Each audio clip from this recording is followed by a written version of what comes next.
தமிழக பாஜக தலைவர் அண்ணாமலை மற்றும் 28 கூட்டாளிகளின் ஊழல் பட்டியலை வெளியிடுவேன் என்று மாஜி பாஜக நிர்வாகி திருச்சூர் சூர்யா சிவா வெளியிட்ட பதிவால் பரபரப்பு ஏற்பட்டுள்ளது.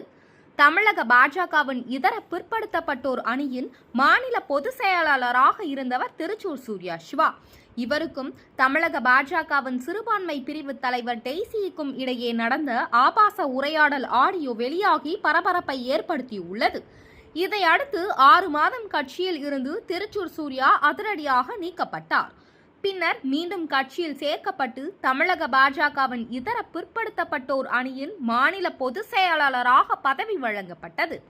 இந்நிலையில் நாம் தமிழர் கட்சி நிர்வாகி சாட்டை துரைமுருகன் மற்றும் சூர்யா சிவா பேசும் ஆடியோ வைரலானது. இதைத் தொடர்ந்து தமிழக பாஜக தலைமையை விமர்சித்த தமிழிசையை கடும் விமர்சனம் செய்திருந்தார் சூர்யா சிவா. இதையடுத்து அவர் கட்சியில் இருந்து மீண்டும் நீக்கப்பட்டார்.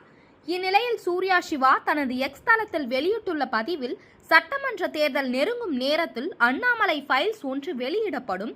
அதில் நானே என் தனிப்பட்ட முயற்சியில் சேகரித்த தகவல்களை ஆதாரங்களுடன் வெளியிட உள்ளேன் என்று கூறினார். ஊழலை ஒழிப்பேன் என்ற பெயரில் ஊழல் பேர்வழிகளிடம் மிரட்டி பணம் பறித்து சொத்து சேர்த்த விவரங்கள் மற்றும் அண்ணாமலையை அண்டி பிழைத்து சமீபத்தில் பணக்காரர்களான அவர்களது குடும்ப உறுப்பினர்கள், உறவினர்கள், கட்சி பிரமுகர்கள் மற்றும் நண்பர்கள் சம்பந்தப்பட்ட ஊழல் விவரங்கள் இந்த ஃபைல்ஸில் கண்டிப்பாக இடம்பெறும் என்று கூறியிருந்தார். அண்ணாமலை மற்றும் அவரது நிழல்களாக இருந்து பணக்காரர்களான 28 பேரின் ஊழல் சொத்து பட்டியலை தான் வெளியிடுவேன் என்று பகிரங்கமாக தெரிவித்தார்.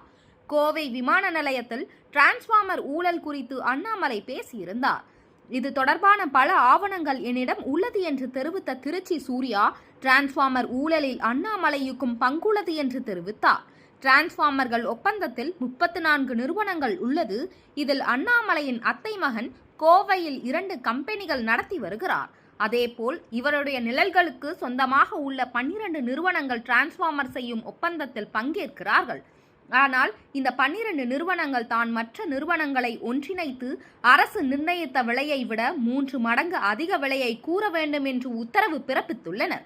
அண்ணாமலை நிர்பந்தத்தால் குறைந்த விலைக்கு செய்ய வேண்டிய 250 கிலோவாட் 500 கிலோவாட் டிரான்ஸ்பார்மர்களை 3 மடங்கு அதிகம் கொடுத்து செலவு செய்ய வேண்டிய கட்டாயத்திற்கு தமிழக அரசு தள்ளப்பட்டதற்கு காரணம் அண்ணாமலை தான்.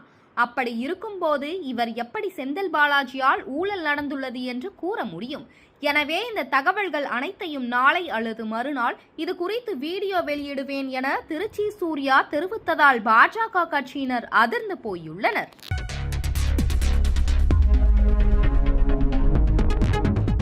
செய்திகளை உடனுக்குடன் தெரிந்து கொள்ள வேதா நியூஸ் டைம் சேனலை சப்ஸ்கிரைப் பண்ணுங்க.